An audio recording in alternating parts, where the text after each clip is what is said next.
Assalamualaikum warahmatullahi wabarakatuh. Kehidupan rumah tangga dari pasangan LGBTQ, sebuah kelompok dengan orientasi seksual yang dianggap menyimpang, semakin terbuka dalam mengekspresikan hubungan mereka, bahkan dengan memamerkan kemesraan mereka di media sosial. Mengapa semakin banyak pasangan LGBTQ yang tidak ragu-ragu menunjukkan eksistensinya? Apakah fenomena LGBTQ merupakan sesuatu yang pernah menjadi perhatian Rasulullah Shallallahu Alaihi Wasallam? Apakah mungkin bahwa azab yang menimpa kaum Sodom dapat terjadi lagi? Simak video ini sampai akhir. LGBTQ, singkatan dari lesbian, gay, biseksual, dan transgender, semakin terbuka di zaman sekarang. Mereka dengan bangga memperlihatkan hubungan mereka di hadapan publik. Salah satu pasangan LGBTQ yang menjadi perbincangan adalah Ragil Mahardika dan Frit. Ragil Mahardika, seorang warga negara Indonesia dari Medan, dan Frit, seorang warga negara Jerman, mengklaim diri mereka sebagai pasangan suami istri. Frit memainkan peran sebagai suami dari Ragil. Mereka dengan terbuka membagikan kehidupan mereka, dikenal melalui kanal YouTube, Karol Jerman, Ragil Friend. Kasus LGBTQ di Indonesia bukanlah hal baru. Pada tahun 2017, polisi melakukan penggerebekan terhadap pesta gay di Kelapa Gading. Sebanyak 141 pria dan berbagai alat seks, seperti kondom, diamankan oleh polisi selama penggerebekan. Beberapa pria ditemukan berkumpul tanpa busana. Penggerebekan serupa juga pernah dilakukan di Surabaya, di mana belasan pasangan gay tertangkap sedang berpesta tanpa busana di salah satu kamar di Hotel Oval Surabaya. Pada tahun 2015, pernikahan sesama jenis menjadi sorotan. Dua pasangan sesama jenis menikah dengan adat Bali dan merayakan pernikahan dengan gaya Eropa di sebuah villa di Karangasem, Bali. Salah satu pasangan diduga berkebangsaan Indonesia sedangkan pasangannya adalah seorang bule. Pernikahan mereka disambut dengan penuh kegembiraan dan foto-foto resepsi pernikahan mereka tersebar luas di media sosial. Di Indonesia, pernikahan sejenis melanggar pasal 1 ayat 1 Undang-Undang Nomor 1 Tahun 1974 tentang perkawinan. Undang-undang tersebut menyatakan, perkawinan adalah ikatan lahir batin antara seorang pria dengan seorang wanita sebagai suami istri. Meskipun telah diatur dalam undang-undang, kenyataannya jumlah individu LGBT di Indonesia cukup signifikan. Data dari tahun 2012 menunjukkan bahwa jumlah individu gay atau pasangan sesama jenis pria saja mencapai lebih dari 1 juta orang. Angka ini belum termasuk data pasangan sesama jenis perempuan atau lesbian. Pertumbuhan jumlah individu LGBT di Indonesia yang semakin besar menandakan bahwa gerakan mereka semakin terorganisir, terstruktur, dan semakin kuat dalam membela serta memperjuangkan hak-hak mereka.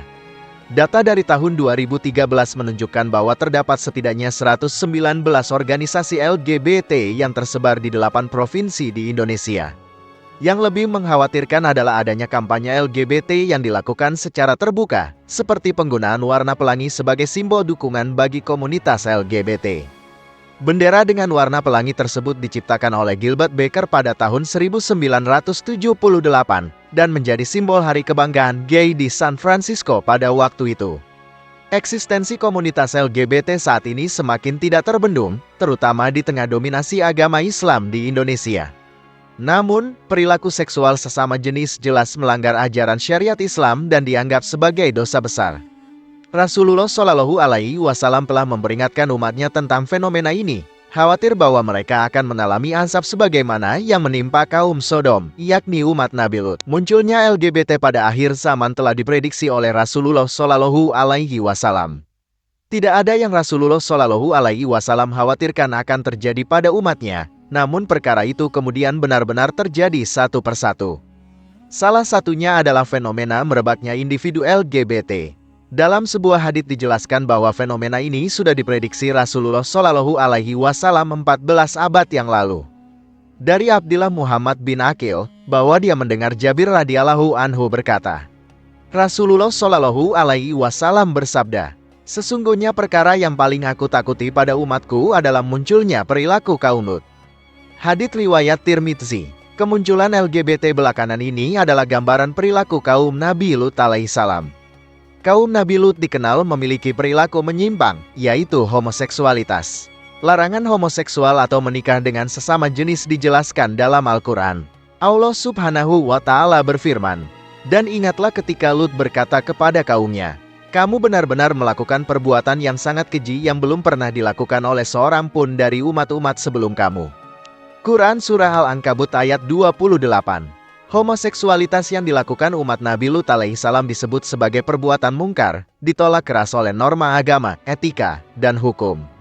Majelis Ulama Indonesia (MUI) telah mengeluarkan fatwa yang mengharamkan perilaku lesbian dan gay. Fatwa tersebut dikeluarkan pada tanggal 31 Desember tahun 2014 dengan nomor 57 tahun 2014 tentang lesbian, gay, sodomi, dan pencabulan. Fatwa MUI tersebut mengacu pada beberapa dalil yang menjelaskan adanya laknat Allah Subhanahu wa Ta'ala atas tindakan homoseksualitas dan sodomi. Allah Subhanahu wa Ta'ala berfirman, "Apakah pantas kamu mendatangi laki-laki kemudian mengerjakan kemungkaran di tempat-tempat pertemuan?" Maka jawaban kaumnya tidak lain hanya mengatakan, "Datangkanlah kepada kami azab Allah jika engkau termasuk orang-orang yang benar." Al-Quran Surah Al-Ankabut ayat 29. Lebih buruk lagi, kaum Nabi Lut meminta azab Allah Subhanahu wa Ta'ala untuk menimpa mereka, sehingga apa yang menimpa kaum Sodom menjadi ancaman bagi pelaku homoseksual saat ini. Fenomena meluasnya LGBT hari ini adalah cerminan dari kemunculan terkutuknya kaum Nabi Lut alaihissalam. Perlakuan LGBT tidak hanya dilakukan oleh orang-orang Barat dan non-Muslim, tetapi juga oleh sejumlah warga Indonesia yang mengaku sebagai Muslim. Mereka tidak hanya melakukan tindakan yang dikecam oleh Allah Subhanahu wa Ta'ala, tetapi juga menggalang dukungan untuk LGBT agar diterima oleh masyarakat. Hal ini menunjukkan bahwa apa yang disampaikan Rasulullah Shallallahu Alaihi Wasallam telah benar-benar terjadi. Kekhawatiran ini sebagaimana yang dijelaskan dalam sebuah hadits dari Ibnu Abbas radhiyallahu anhuma. Rasulullah Shallallahu Alaihi Wasallam bersabda, "Allah melaknat manusia melakukan perbuatan seperti kaum Lut." Menurut hadis riwayat Ahmad, homoseksualitas dan lesbianisme dianggap sebagai perbuatan zina, sehingga pernikahan mereka dianggap sebagai pernikahan yang batal karena tidak memenuhi syarat-syarat dan keabsahan pernikahan dalam Islam. Rasulullah Shallallahu Alaihi Wasallam bersabda, "Perbuatan sehat antara wanita hukumnya zina di antara mereka." Hadits riwayat Tabrani, kaum LGBT sering dianggap sebagai perusak agama dan penyebab turunnya azab dari Allah Subhanahu wa Ta'ala. Menentang pelaku LGBT tidak berarti melanggar hak mereka sebagai manusia, karena pelaku LGBT melakukan perbuatan zina yang mendatangkan azab. Dukungan terhadap kaum LGBT sama dengan mendukung perbuatan zina yang mereka lakukan. Demikian pembahasan kali ini. Semoga bisa bermanfaat untuk kita semua. Amin ya rabbal alamin. Jika kamu memiliki pendapat terkait pembahasan kali ini, tulis pendapat kamu di kolom komentar di bawah ya. Terima kasih telah menonton video ini. Jika kamu menyukai konten ini, jangan lupa untuk like, share, dan subscribe ya. Terima kasih dan sampai jumpa dalam video berikutnya.